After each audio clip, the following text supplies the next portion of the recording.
우리 성가대의 우리 찬양처럼 참 어렵고 시련이 많이 있지만은 우리 주님을 따라가는 정말 우리가 주의 백성이 되기를 축복합니다. 오늘 요나서 3장 우리가 읽었는데 제일 마음에 강하게 와닿는 구절이 있다면 하나님이 뜻을 돌이키사라고 하는 구절일 겁니다. 우리 구절에 나오죠.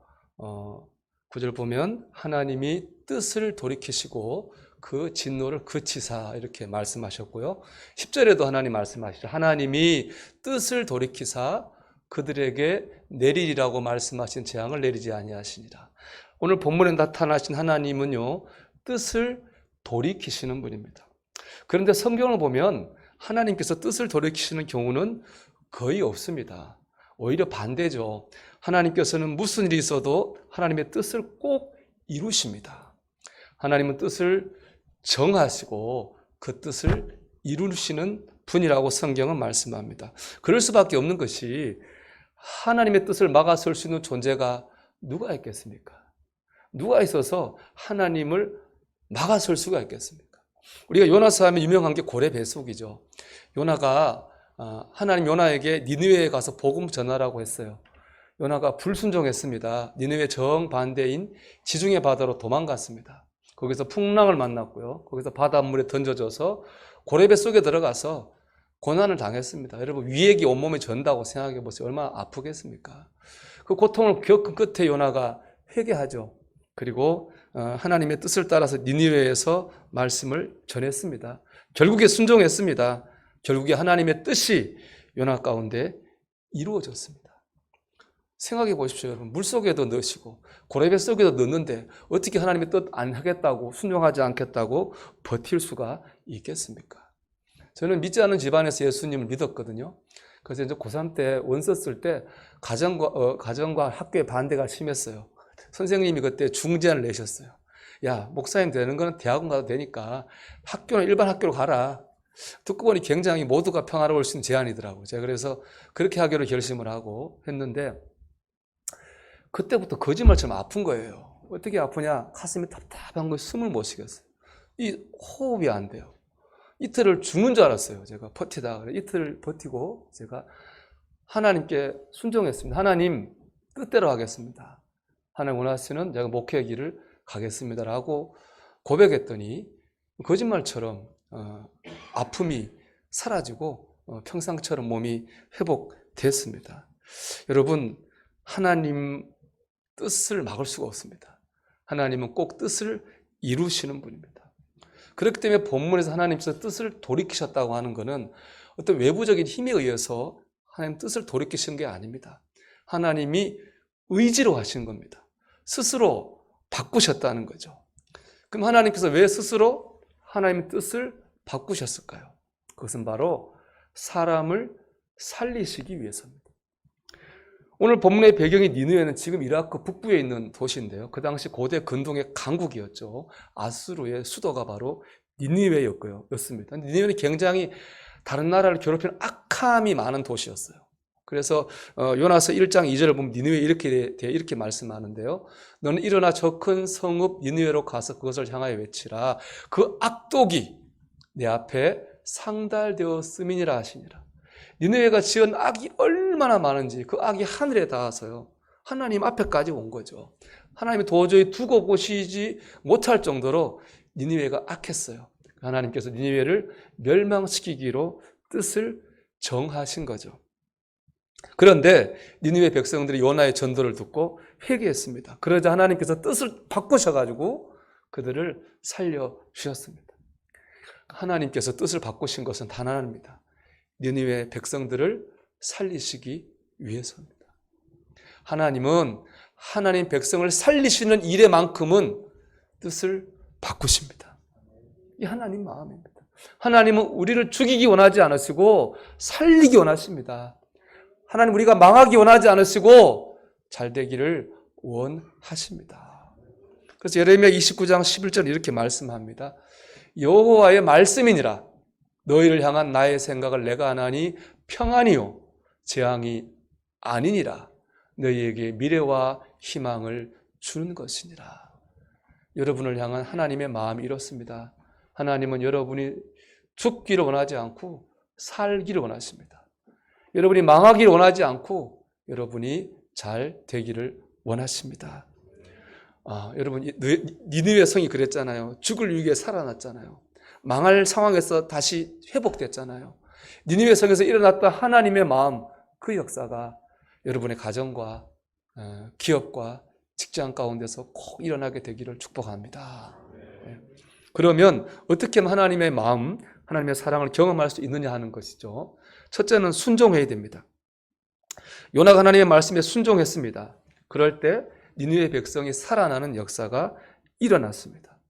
우리가 순종할 때에 하나님이 살리시는 역사가 나타납니다. 그런데 오늘 본문에 나오는 요나의 순종을 보면 뭔가 이상합니다. 왜냐하면 니느웨는 아주 큰 성이에요. 그래서 인구는 한 10만 명이 살았다고 하고요. 거기를 다 돌아보려면 적어도 3일은 걸리는 만큼 큰 성이었다고 그래요. 요나가 전도 며칠 했느냐 그런데 딱 하루 했어요. 3일은 다야 다 달 수 있는데 하루만 했다고요. 그 메시지도 보면요. 그 전도의 메시지에 요나의 진정성이 들어가 있지가 않아요. 오늘 보면 4절 말씀인데요. 요나가 그 성읍에 들어가서 하루 동안 다니며 외쳐 이르되 40일이 지나면 니느웨가 무너지리라 하였더니 딱 하루만 전도했고요. 여러분 40일 지나면 이 성이 무너집니다. 꼭 살아나셔야 됩니다. 회개하셔야 됩니다. 돌아오셔야 됩니다.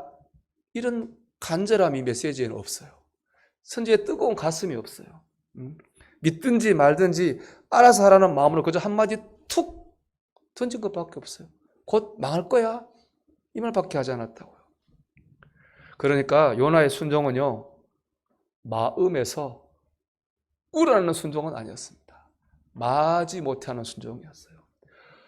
억지로 하는 순종이에요. 근데 놀라운 건 뭐예요? 하나님께서는 이 억지로 하는 순종, 마지 못하는 순종을 통해서도 역사를 하셨다는 거예요. 여러분, 우리가 늘 기쁜 마음으로, 우러나는 마음으로 순종하면 얼마나 좋겠습니까? 하지만 그러지 못할 때도 있다고요. 마지 못해 순종할 때도 있고 억지로 순종할 때도 있어요. 전 요나가 이해가 되는 게요. 니느웨 악하다 그랬잖아요. 니느웨 정말 악해요. 그 당시 자료 보면 니느웨가 아수르의 수도니까 아수르 사람들이 외국 사람을 싸워 이기면 포로 끌고 오잖아요. 어떻게 끌고 왔느냐? 짐승처럼 코를 뚫어서 코를 꿰서 끌고 다녔대요. 얼마나 잔인하고 그 끌려다니는 입장 얼마나 모멸적인 거예요. 그 다른 민족 중에 바로 이스라엘 민족도 있는 거예요. 그런 상처를 준 사람한테 가서 복음 전해라? 그거 쉽게 할 수 있는 일이 아니죠. 내가 너무 큰 상처를 받고 아픔을 받았어요. 그 상처와 아픔 여전히 시퍼렇게 그 상처가 살아있어요. 그런 사람한테 가서 전도해라? 그 사람 사랑해라? 그 쉽게 아멘할 수가 없는 일입니다. 요나도 그랬겠죠. 그래서 할 수 없이 순종했습니다. 마지못해 순종한 거죠. 부부가 그렇잖아요. 부부싸움 한참 할 때 어떻습니까? 냉랭할 때 있죠. 당장 마음 같아서는 어때요? 꼴도 보기 싫잖아요. 근데 어떻게 해요? 내가 해야지. 내가 가서 그래. 그냥 있어. 내가 한마디라도 해야지. 하고 한마디 말하면 그 냉랭함이 해결될 때가 있지 않습니까? 저희 집이 그렇다는 거 아닙니다. 그런 눈으로 보지만 저희 집이 그렇다는 거 아니고 보통 그렇지 않냐 이거예요. 그렇지 않습니까? 억지로 끌어나와 예배해야 될 때도 있습니다. 억지로 기도할 때도 있죠. 목사님이 하도 하라 그래가지고 성경 공부할 때도 있습니다. 그런 억지 순종을 통해서 은혜를 받습니다. 그런가 하면 억지로 참아야 될 때도 있고 마지못해 화해의 손을 내밀어야 할 때도 있잖아요. 근데 그런 걸 통해서 하나님께서 살리시고 대기하시는 줄로 믿습니다. 여러분, 교회에서나 가정에서나 좋아서만 할 수는 없어요. 좋은 일만 할 수 없죠. 좋아서가 아니라 어떻게 해서 하나요? 필요해서 하는 거죠. 누군가 해야 되겠는데 그래 내가 하자. 그런 마음으로 할 때 하나님께서 죽을 것도 살리시고 망할 것도 되게 하시는 줄로 믿습니다. 그리고 순종함으로 하나님의 마음을 역사로 경험하는 여러분과 여러분의 가정과 여러분의 삶의 지경이 되기를 축복합니다. 두 번째는 회개입니다. 회개할 때 하나님의 살리시는 역사를 경험합니다. 요나의 전도를 들은 니느웨 성읍 사람들이 회개했습니다. 금식을 하고요. 죄인들이 입는 굵은 베옷을 입었어요. 그리고 회개 기도했어요. 왕으로부터 백성까지 다 이렇게 했어요. 사람만 한 게 아니고 소떼, 양떼도 금식시켰어요. 니느웨 성에 있는 살아 숨쉬는 모든 것들을 다 회개하게 했어요. 그때 하나님께서 뜻을 돌이키셔서 죽을 니느웨 성을 살려주셨어요. 망할 니느웨 성을 하나님이 지켜주셨습니다. 우리가 회개할 때 하나님 우리를 살려주십니다. 회개해야 우리가 삽니다. 근데 오늘 본문의 니느웨 백성의 회개는요, 우리에게 도전을 줘요. 왜냐하면 생각해 보세요, 여러분. 니느웨 사람들은 이방인이에요. 하나님 잘 몰라요. 그게 요나가요, 진지하게 전도한 것도 아니잖아요. 한마디 툭 던졌어요. 툭 던진 그 한마디 말에 니느웨 사람은 자기를 돌아보고 회개했어요. 근데 똑같은 시대에 이스라엘 나라, 하나님 백성이라고 하는 이스라엘 나라 어떤 일이 있는지 아십니까? 하나님이 선자를 계속 보냈어요. 호세야, 이사야, 예레미야 선자들이 와서 호소했어요. 절절한 심령으로 하나님께로 돌아오십시오. 회개하셔야 됩니다. 하지만 이스라엘 회개하지 않았어요. 그 결과 바벨론에 멸망당했거든요. 툭 던진 한마디 말에 자기를 돌아보고 회개한 사람이 있는가 하면 아무리 많은 말씀을 들어도 회개할 줄 모르는 사람들도 있었다고요. 여러분은 어떻습니까? 우리도 말씀의 홍수 가운데 살죠. 이렇게 설교도 듣고 기독교 방송도 듣고 유튜브도 듣고 말씀 많이 듣죠. 여러분 회개하는 삶을 살고 계십니까? 이런 질문을 제 자신과 여러분에게 던져보고 싶었어요. 단 한마디 말씀에 자신을 돌아볼 수 있는 순수함을 여러분 가지고 있습니까? 사진 한번 볼까요? 철로역정 이제 공부 시작했잖아요. 이 철로역정 처음에 나오는 사진이에요. 이 사람이 이제 철로역정 천국 가는 사람, 크리스찬이에요. 첫 장면 뭐냐? 이 사람 딱 나오는데 이 사람 모양이 어떠냐? 옷은 다 낡은 옷을 입었어요. 어깨에는 너무 무거운 짐을 지고 있고요. 손에는 이 성경책을 들고 있어요. 의미하는 건 뭐냐? 이 낡은 옷은요, 우리가 죄인이라는 거예요. 이사야 64장 6절의 말씀인데요. 우리는 다 부정한 자 같아서 우리의 의는 다 더러운 옷 같으며, 우리가 죄인이라는 거예요. 어깨에 진 짐은 뭘 의미하는 거겠어요? 우리가 지고 살고 있는 죄짐이죠. 그러니까 우리는 죄인으로서 무거운 죄의 짐을 지고 멸망의 길을 향해 가고 있는 거예요. 이 사람이 그때는 이거 몰랐어요. 언제 깨달았느냐? 성경 말씀 보고 그때 자기의 모습을 그때 깨달았어요. 아, 내가 잘 사는 줄 알았는데, 남보다 못하지 않은 줄 알았는데, 괜찮게 사는 줄 알았는데 내가 죄인이었구나. 내 어깨에는 태어나면서 지금까지 지은 무거운 죄짐이 나를 누르고 있구나. 내가 가는 길은 멸망의 길이구나라고 하는 것을 말씀을 통해 깨닫게 돼요. 그때부터 뭐가 시작되느냐? 철로 역정. 천국 가는 길이 그때 시작된다고요. 그때 천국 문이 열리기 시작해요. 언제요? 자기 모습 깨달았을 때. 남이 얘기한 게 아니라고요. 너 왜 낡은 옷 입고 있냐? 말하지 않았어요. 너 무거운 짐 왜 지고 있냐? 말하지 않았다고요. 자기가 자기를 본 거예요. 아, 내가 죄인이구나. 내가 무거운 짐 지고 있구나. 자기의 모습을 깨닫고 회개할 때 여러분 그때 천국 문이 열리는 겁니다. 그때의 은혜가 시작이 되는 것입니다. 그러니까 제가 어제 우리 지방 장로님들 교육 갔는데 그랬어요. 처음부터 여러분들 장로 되려고 예수 믿은 거 아니라고 생각합니다. 저도 목사 되려고 예수 믿은 거 아닙니다. 하나님 사랑에 감사해서 믿었고 구원받은 구원받았고 그 은혜에 감사해서 뭐라도 하려다 보니까 목사까지 됐단 말이죠. 우리의 초심은 어디에 있느냐? 나 같은 죄인을 구원하신 그 은혜가 우리 신앙의 초심이라고요. 그걸 잃어버리면요, 우리가 어떤 자리에 뭘 하든지 간에 우리 은혜를 못 받아요. 바꾸고 말하면 내가 지금 은혜 못 받고 있다면 예배를 드리든 뭘 하든 은혜 못 받고 있다면 뭐가 문제냐? 그걸 내가 내 자신의 모습을 깨닫지 못하고 있다는 거예요. 내가 죄인임을 깨달을 때 은혜가 시작되기 때문입니다. 사랑하는 여러분, 하나님께서는 자신의 모습을 깨닫고 회개하는 사람을 살리십니다. 그를 잘 되게 하십니다. 한마디 말씀에도 자신의 모습을 돌아볼 줄 아는 그 마음을 하나님 기뻐하시고 역사하시는 줄 믿습니다. 제가 금요일 묵상 때 나눴는데 그리스도인들이 흔히 하는 빈말이 있습니다. 그게 뭐냐? 기도하겠습니다. 뭐 좀 하다 보면 네, 기도할게요. 우리 기도해보자. 그렇게 말해요. 그리고 기도 잘 안 해요. 해보는 말일 경우가 많아요. 그냥 하기 미안하니까 한 자락 깔아요. 생각나면 기도할게요. 그 말은 기도 안 하겠다는 이야기와 거의 비슷한 얘기예요. 문제가 뭐냐? 그 기도 안 할 수 있어요. 안 하면은 뭘 느끼게 되느냐? 내가 왜 안 했지? 미안하네. 내가 기도한다고 말해도 기도를 못 했네. 그런 마음을 가져야 되는 거예요.